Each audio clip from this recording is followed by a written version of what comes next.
Judulnya chapter 9 ini kan indirect and mutual holding. Kita pecahkan dulu satu persatu ya. Kita bahas dulu apa itu indirect, kemudian baru apa itu mutual holding. Indirect holding tidak ada metodenya, jadi satu pencatatan saja. Sebenarnya pencatatan indirect holding itu sama dengan direct holding. Direct holding itu apa? Ya yang kita lakukan selama ini dari chapter 1 sampai 7 itu ketika kalian menemukan sebuah case yang kepemilikannya di atas 50%, kalian lakukan konsolidasi ya seperti itulah. Kalau mutual holding nanti ada sesuatu yang berbeda, ada tambahan yang harus kalian perhatikan. Kalau indirect holding secara umum dibilang pencatatannya sama, cuma angkanya yang beda. Tapi kalau mutual holding nanti ada jurnalnya juga yang ditambah ya. Mutual holding nanti ada dua metode, mau pakai treasury stock metode punya boleh atau pakai metode konvensional juga boleh. Nah, kita pisahkan pembicaraan kita karena indirect dan mutual itu berbeda. Walaupun kalau kalian nanti bekerja AFL 3, dalam satu case perusahaan yang kalian temukan, mungkin loh mengandung indirect dan mutual sekaligus itu dimungkinkan sekali. Itu tidak apa kalau kalian menemukan contoh perusahaan yang seperti itu. Jadi bisa indirect saja, bisa mutual saja, bisa complicated, ada indirect dan mutualnya. Untuk kepentingan penjelasan, kalian harus pahami ini satu persatu, jadi saya bahas mulai dari yang indirect dulu. Teman-teman lihat skema di samping ini. Skema ini berasal dari case di atasnya. Jadi sudah dibuatin dalam bentuk skema supaya gampang untuk dijelaskan, gampang kalian pahami. P memiliki 80% S sudah digambar ya. Kemudian S memiliki 10%, S memiliki 80%, 60% U dan 10% T.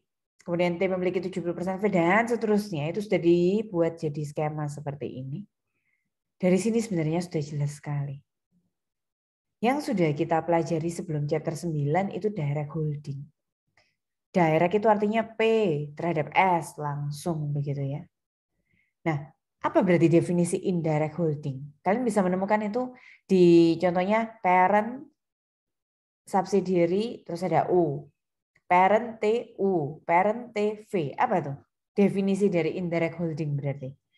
Indirect artinya tidak langsung, holding hubungan kepemilikan ya. Berarti indirect holding itu apa?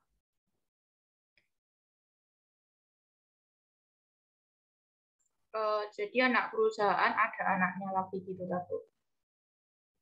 Ada, kalau kalian baca di itu ya, di mana ini Santa menanggapi di chat ada penengahnya katanya. Jadi kalau kalian baca di buku paket itu ada kayak bahasanya gini teman-teman. Kayak ini tuh kayak pohon keluarga gitu loh. Kayak silsilah keluarga. Jadi kalau ini misalnya ada istilah father gitu ya kalau di buku paket. Lalu dia punya anak, son bahasa Inggrisnya, father, son. Nah, son itu punya anak lagi, ini grandson. Bahasa Indonesia kita ya, ini kakek, ini ayahnya, terus ini adalah cucunya. Nah, apa yang dimaksud dengan indirect holding? Ada yang bilang tadi, oh ada penengahnya. Terus ada yang bilang lagi tadi, anaknya punya anak lagi.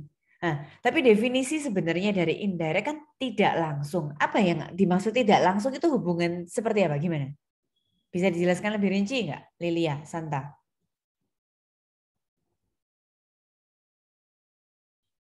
Mana? P Maksudnya punya hubungan tidak S. langsung itu berarti dijelaskan dalam seperti apa gitu loh.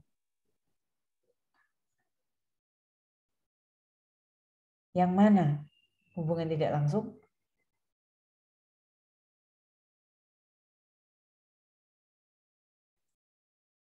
Itu Bu, P punya S 80%. Nah, S itu punya U 60%. Nah, secara nggak langsung P itu juga punya U. Betul. Itu yang dijelaskan oleh Asyari, itu detailnya. Itu loh definisinya indirect holding. Terima kasih Asyari. Jadi itu artinya P melalui S memiliki U itu secara tidak langsung. Kalau P punya sahamnya S langsung dia beli. Nah ternyata perusahaan yang dia beli itu punya perusahaan lain. Jadi P karena induknya S, dia secara nggak langsung juga ikut memiliki U. Makanya di sini saya berikan warna merah titik-titik itu secara tidak langsung. Itu maksudnya.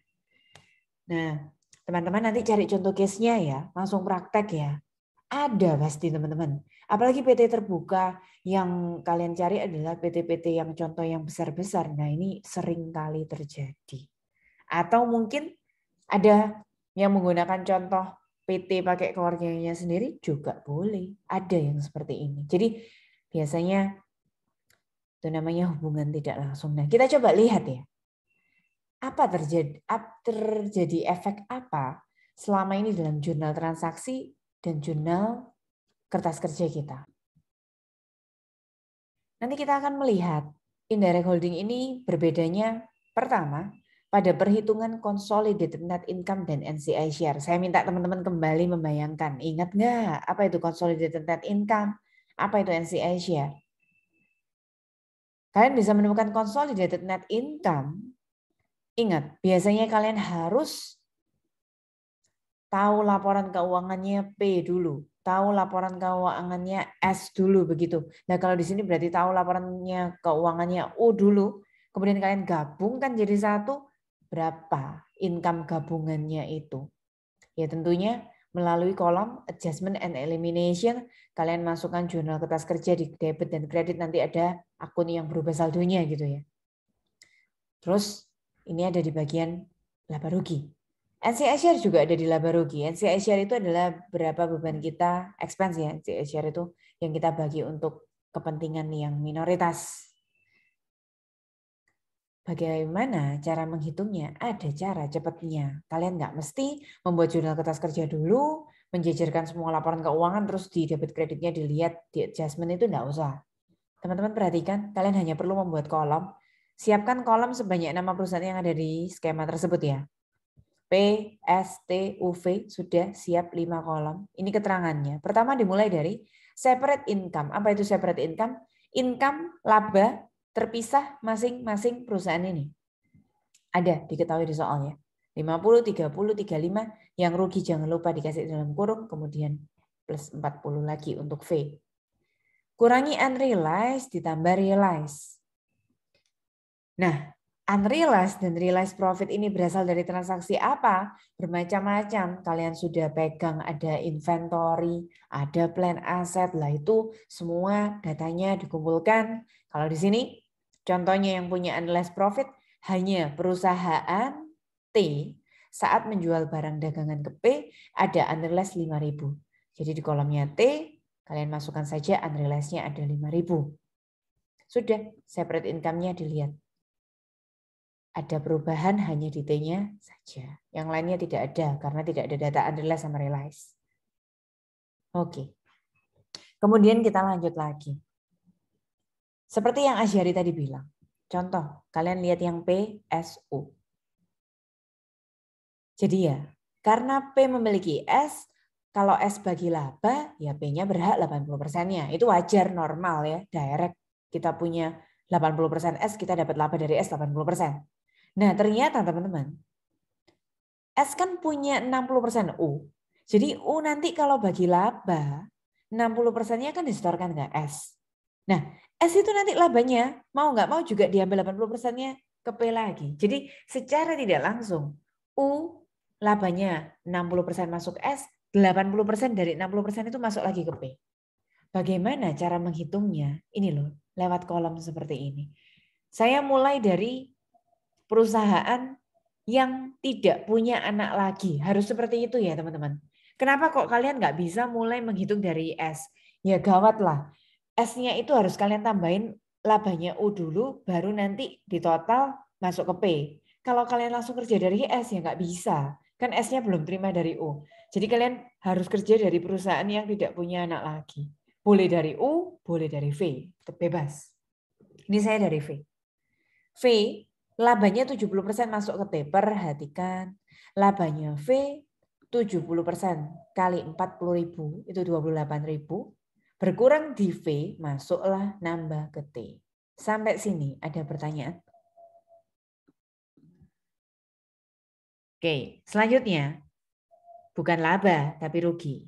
U, rugi 20.000. Kita mau alokasikan ruginya U ke dua perusahaan ya. Karena U dimiliki S sama U dimiliki T. Mari kita lihat. U dimiliki S 60%, U dimiliki T 10%. Jadi U rugi 20.000-nya itu dikali 60%, rugi itu kan minus. Kalau kita kurangi minus lagi 12, berarti jadinya plus. Jadi bagi U, minus 20 plus 12. Lah bagi di S, labanya S 30, menderita kerugian gara-gara U, dia berkurang 12.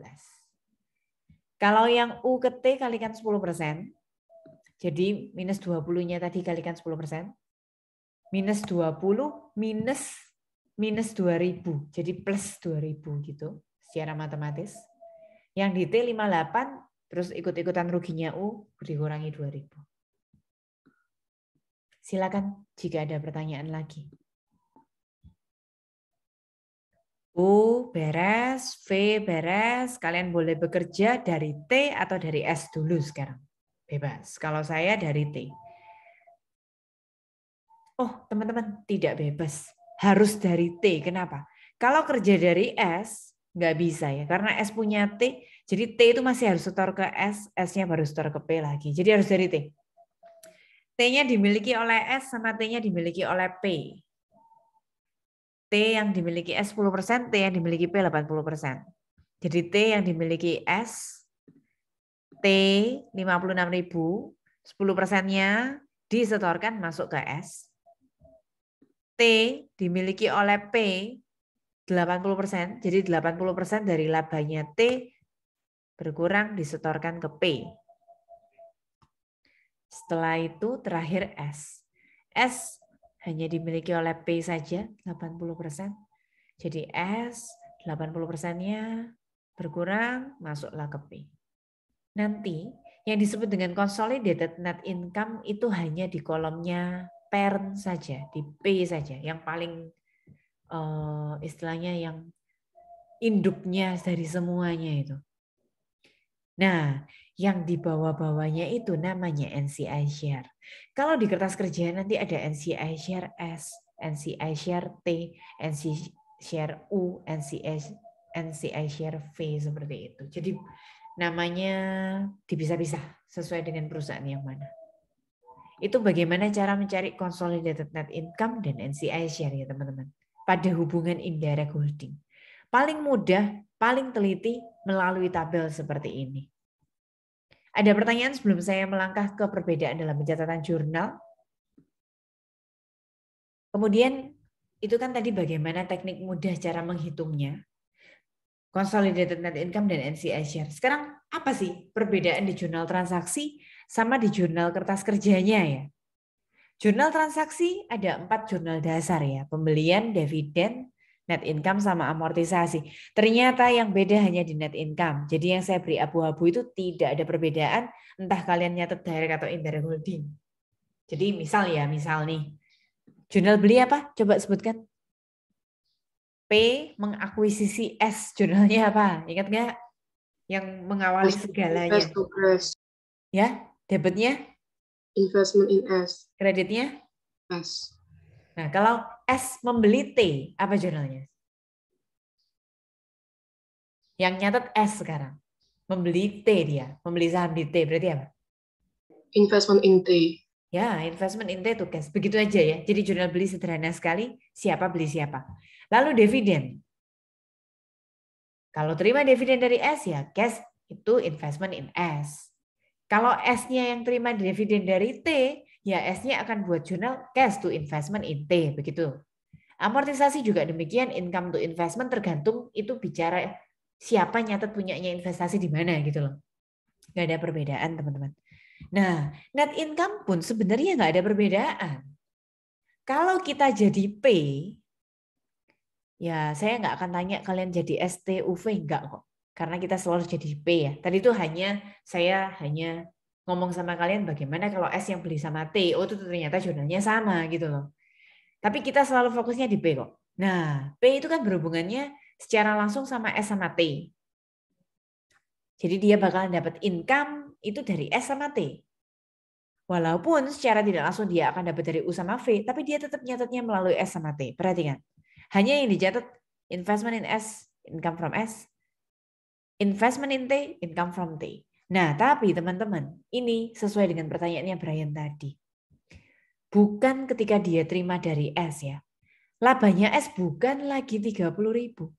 Labanya S itu sudah berkurang gara-gara U, sudah bertambah gara-gara T. Sehingga labanya S itu jadi 23.600. Kalikan kepemilikannya P 80%, jadi nyatetnya 18.880.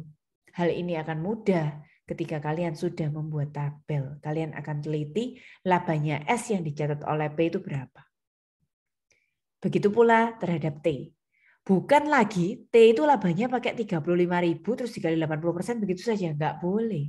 Labanya T 35 itu sudah mengalami, lihat di sini yang saya blok. Sudah banyak cerita di situ. Sehingga labanya T yang dialokasikan ke P itu 44.800 ini. Nah, angka itulah yang kalian posting yang masuk di jurnal. Jadi intinya jurnalnya sama, nominal di jurnalnya beda dan itu kalian harus pecahkan pakai tabel biar lebih teliti. Silakan jika ada pertanyaan. Kalau perbedaannya di kertas kerja kan ada 5 tuh jurnalnya. Panjang sih keterangannya, saya tulis titik-titik di sini. Eliminasi income from S, bla bla bla bla. Lalu ada yang mencatat NCI share, eliminasi equity, yang ada return earning, common stock, bla bla bla bla itu, terus alokasi amortisasi. Nah, ternyata yang beda hanya mencatat NCI share. Ini loh yang saya tadi maksud. Kita kan sebagai P. P itu hubungannya sama S sama T. Jadi NCI share-nya 2 ya teman-teman. P mencatat terhadap S, ini jurnalnya NCI share kan? Seperti biasanya ya, kalau ada dividennya, kayak pertanyaan ini ganti barusan, ini nggak ada hubungannya dengan persentase yang U atau V. Jadi ini dividen S-nya berapa, kalikan persentase minoritas NCI, ambil selisihnya saja. T juga begitu ya. Jadi sendiri-sendiri ya, dividennya T kali persentase kepemilikannya P, minoritasnya berapa. Terus yang kalian perlu perhatikan, ini loh kemudahannya kalau kita sudah buat tabel. NCI share-nya tidak lagi dihitung dengan persen kali net income kurangi amortisasi FOBV. Kalian ambilkan dari sini saja. NCI share-nya S ya 4720, kemudian NCI share-nya T ya 5.600. Itu teman-teman. Akan mudah, tabel itu membuat kita menjadi lebih mudah.